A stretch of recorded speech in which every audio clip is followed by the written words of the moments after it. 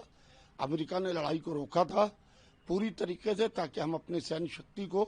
پھر سے وہاں کے اوپر کھاڑی میں اور ہر طرف بڑھا لیں تاکہ ایران کے اوپر مضبوط طریقے سے حملے کریں۔ ایران بھی ہر حملے کے واسطے تیار ہے، ایران نہ جھکا ہے نہ ٹوٹا ہے۔ بے شک ایران میں شہادتیں ہوئی ہیں، ایران میں ہمارے سپریم لیڈر کا اور دوسرے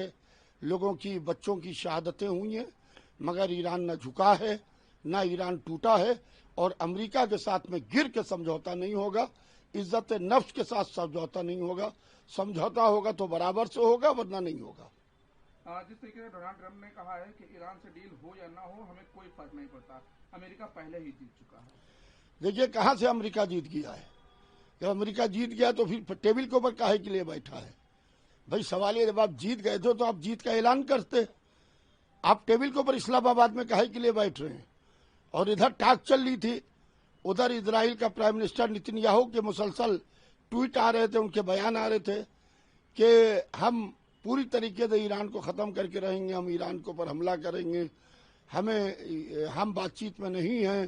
تو اس طریقے سے ایک طرف بات چیت ہو رہی ہے، دوسرے ڈونلڈ ٹرمپ کے ٹویٹ آ رہے تھے، ڈونلڈ ٹرمپ مسلسل بات چیت کے خلاف بیان جاری کر رہے تھے۔ تو بہرحال ایران اس کے اندر اپر ہینڈ ایران کا ہے، اور زمانے نے دیکھ لیا کہ بڑی سے بڑی سپر پاور ایران کے سامنے بیٹھی، اور ایران نے کہا کہ نہیں، سپر پاور اللہ کی ذات ہے، اور ایران نے بھرپور طریقے سے ان کا مقابلہ میدان جنگ میں بھی کیا اور صلح کی ٹیبل کے اوپر ان کا مقابلہ کیا، اور کہا کہ شرائط ہوں گے صلح کے تو ہمارے حساب سے ہوں گے، تمہارے حساب سے نہیں ہوں گے۔